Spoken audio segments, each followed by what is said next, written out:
Hello बच्चों, कैसे हैं आप लोग। मैं केमिस्ट्री कोच अविनाश जायसवाल स्वागत करता हूं आप सभी का अपने यूट्यूब चैनल पे। तो बच्चों, आपकी जानकारी में ये बात आ गई होगी कि कल सीबीएसई ने मॉडिफाइड सिलेबस अपलोड कर दिया है। कुछ टॉपिक्स हटा दिए गए हैं, कुछ चैप्टर्स भी हटाए हैं। मिनिस्टर की माने तो लगभग 30% सिलेबस जो है वो रिड्यूस करा गया है। किसी सिलेबस में से ज़्यादा हुआ है, किसी सब्जेक्ट में से, और किसी में से थोड़ा कम हुआ है, लेकिन चेंजेस सभी में आए हैं। और कोशिश ये करी गई है कि वो टॉपिक हटाए जाएं जो ज़्यादा इम्पॉर्टेंट नहीं थे या वो आगे भी आप हायर स्टडीज़ में दोबारा पढ़ पाएंगे। टॉपिक्स वही हटाए गए हैं बेटा जिनके हटाने से आगे की पढ़ाई में ज़्यादा फर्क ना पड़े। अब इस बात से भी परेशान होने की कोई ज़रूरत नहीं है कि सिलेबस कम हो गया, हमने पढ़ लिया। देखिए, पढ़ाई कभी बर्बाद नहीं जाती, पढ़ाई कभी वेस्ट नहीं जाती। जो आपने सीख लिया वो तो आपने सीख ही लिया। और रही बात उसकी कि सिलेबस कम हो गया, आगे कैसे होगा। सिलेबस कम हुआ है क्योंकि पढ़ाई का लॉस हुआ है।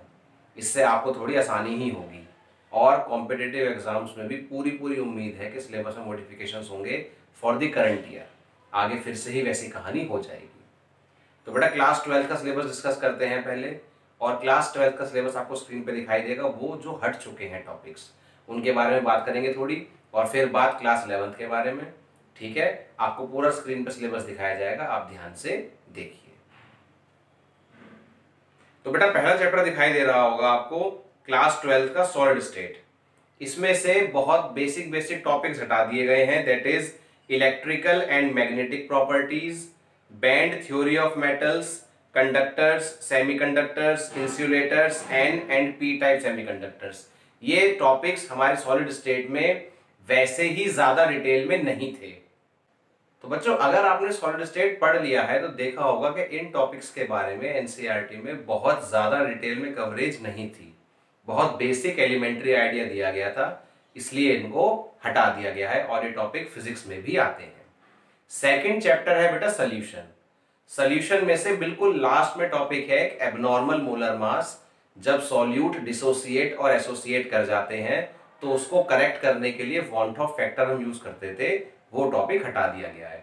वैसे टॉपिक काफी इंपॉर्टेंट था, लेकिन ज्यादा इंपॉर्टेंट कॉलिगेटिव प्रॉपर्टीज हैं। तो कॉलिगेटिव प्रॉपर्टीज तो है सिलेबस में, एबनॉर्मल मोलर मास और वॉन्ट ऑफ फैक्टर हटा दिया गया है। थर्ड चैप्टर है बेटा इलेक्ट्रोकेमिस्ट्री। देखिए उसमें क्या क्या हटाया गया है। इलेक्ट्रोकेमिस्ट्री में lead accumulator, fuel cells, corrosion, law of electrolysis, basic idea means theory वगैरह उसकी हटा दी, न्यूमेरिकल्स तो उस पर रहेंगे क्योंकि एलिमेंट्री आइडिया में सिर्फ बेसिक बातें ही आती हैं।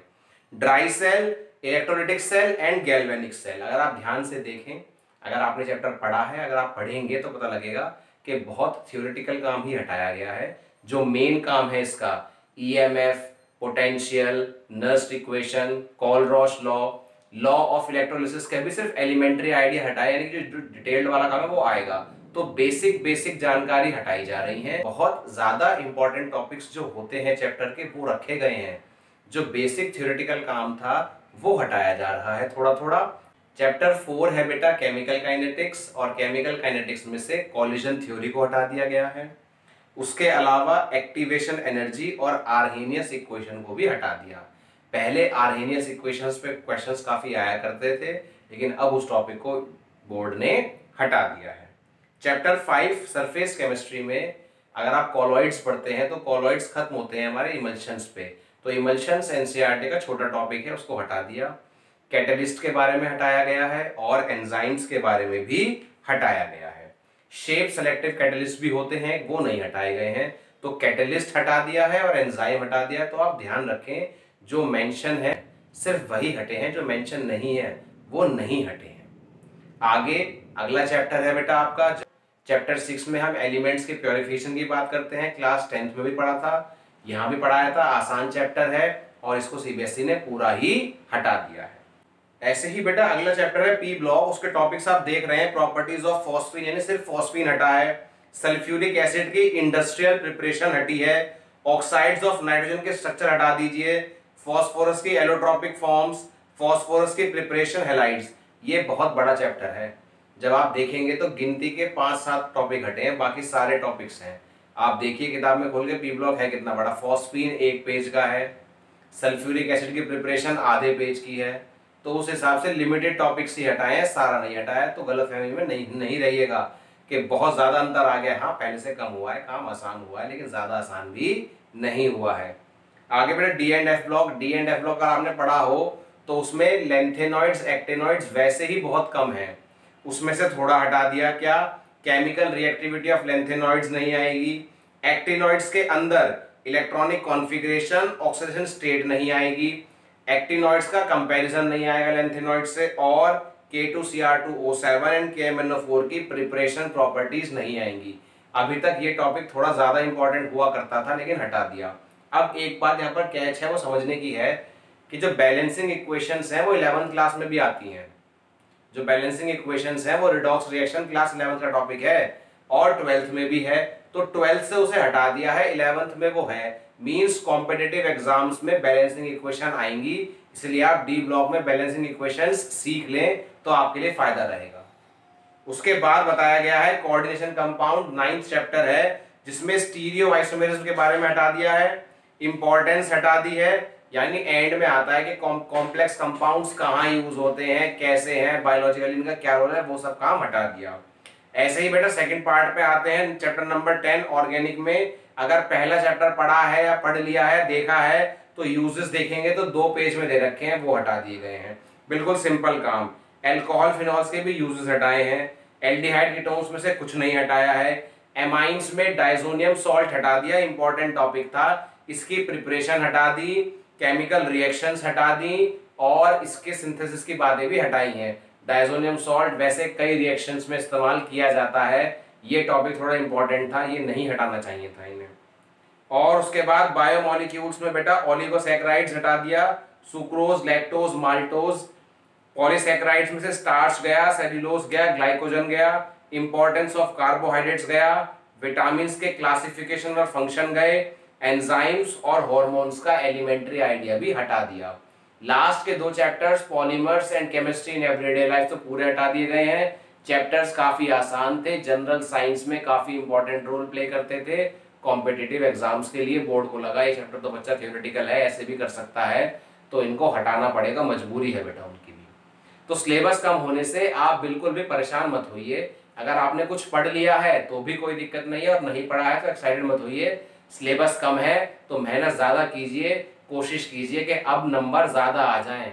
ये नहीं कि सिलेबस कम हो गया और आप हो गए ओवर कॉन्फिडेंट, कह रहे अब तो आराम से काम हो जाएगा। नहीं, अब मेहनत करनी होगी ज्यादा, अब लेबर करना होगा ज्यादा, अब फोकस करना होगा ज्यादा, क्योंकि कंपटीशन अब बढ़ जाएगा। सिलेबस कम हो गया, सिलेबस कम हो गया तो ज्यादा बच्चे नंबर अच्छे लाएंगे।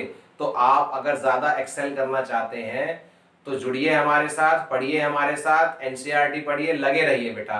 कहीं ना कहीं अगर आप मेहनत करते हैं तो कभी वो वेस्ट नहीं होगी। ठीक है बेटा, चलिए अब बात करते हैं क्लास 11th के सिलेबस के बारे में। स्क्रीन पे दिखाई दे रहा होगा बेटा आपको, क्लास 11th के सिलेबस में पहले चैप्टर में से nature of matter, laws of chemical combinations, Dalton atomic theory, concept of elements, atoms and molecules हटा दिया है। ये बेसिक जानकारी थी, इंपॉर्टेंट थे लॉज ऑफ केमिकल कॉम्बिनेशन, पर थ्योरेटिकल थे। इस चैप्टर से वैसे भी एग्जाम्स में न्यूमेरिकल्स ज्यादा बनते थे, मोलैलिटी के, मोलैरिटी के, मास परसेंट के, empirical formula, molecular formula, stoichiometry, वो इसके कोर टॉपिक हैं, वो प्रिजर्व्ड है, बाकी हटा दिए।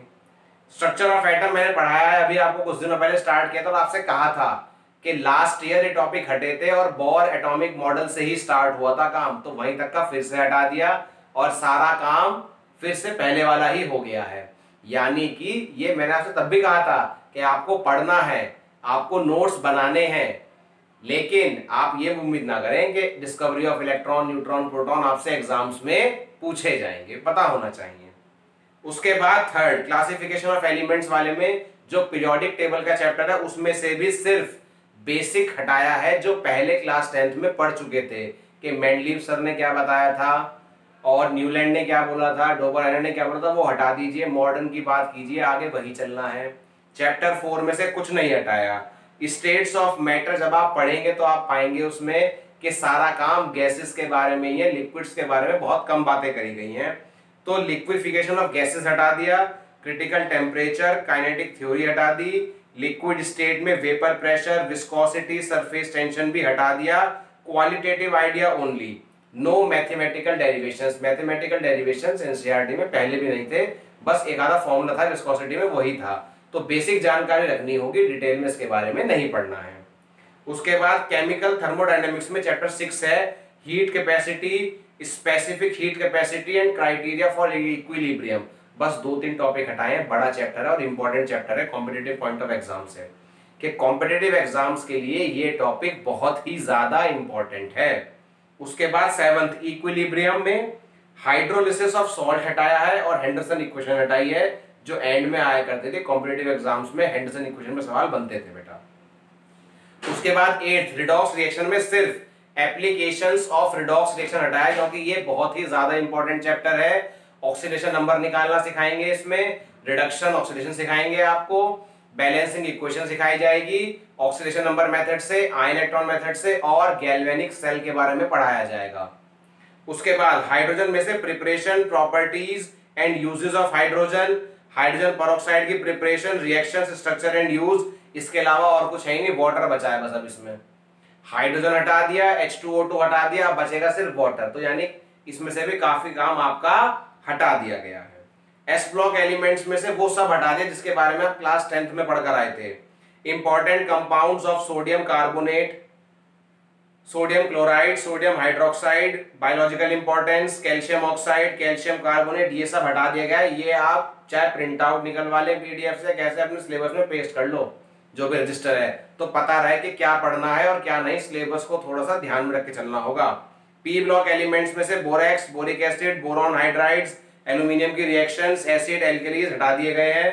कार्बन, उसके कंपाउंड, ऑक्साइड्स, ये सब भी टॉपिक हटा दिए गए हैं बेटा। ये टॉपिक काफी इंपॉर्टेंट हुआ करते थे पहले, सिलिकॉन्स, सिलिकेट्स, जियोलाइट्स, लेकिन ये हटा दिए गए हैं, तो ठीक है जी, हटा दिए, कोई बात नहीं, हम भी नहीं पढ़ेंगे। ऑर्गेनिक केमिस्ट्री में से भी रट्टा मार वाला काम हटा दिया। Methods of purification, qualitative, quantitative analysis, इसमें हम मेथड एलिमेंट्स को, कंपाउंड्स के प्योरिफिकेशन की बात करते थे, कंपाउंड में कौन से एलिमेंट का कितना परसेंटेज है उसकी बात करते थे, तो वो सब हटा दिए गए हैं। हाइड्रोकार्बन्स में से 1-2 टॉपिक ही हटाए हैं, बड़ा चैप्टर है। एल्केन्स में से एक टॉपिक है free radical substitution, class 10th में पढ़ा होगा आपने, वो हटा दिया। जैसे आपके पास हाइड्रोकार्बन है, मीथेन, आप क्लोरीन डाल देंगे अल्ट्रावायलेट लाइट या सनलाइट की प्रेजेंस में, तो एक एक करके सारे H रिप्लेस हो जाते हैं, वो हटा दिया गया है। कंबशन हटा दिया, पता होता है क्या होता है। पायरोलिसिस भी हटा दिया। इन्वायरमेंटल केमिस्ट्री पूरा ही चैप्टर हटा दिया गया है। तो बात बेसिकली इतनी है बेटा कि आपको ये ध्यान रखना है कि नया सिलेबस किस पैटर्न पे चल रहा है, हमें क्या टॉपिक पढ़ने हैं और क्या नहीं, उस पर स्टिक करके चलना होगा। सिलेबस कम होने से काम आसान हुआ है, इसका मतलब ये नहीं है कि आप हम अपना ध्यान कम कर लेंगे। जो हट गए वो हट गए, ज्यादा उस पर रिएक्ट करने की जरूरत नहीं है। पढ़ाई पर ध्यान लगाइए, जो है उसको पढ़िए, समझिए, बच्चों पढ़ाई करते रहिए। और डिटेल में देखने के लिए मैंने नीचे डिस्क्रिप्शन में लिंक दिया है, और सब्जेक्ट्स में जो सिलेबस चेंज हुआ है वो भी आप देख सकते हैं। दोस्तों को शेयर कीजिए, पढ़िए, समझिए। कोई समस्या आए तो हमसे संपर्क भी कर सकते हैं। जल्द मिलते हैं अपने अगले वीडियो में। थैंक यू, जय हिंद।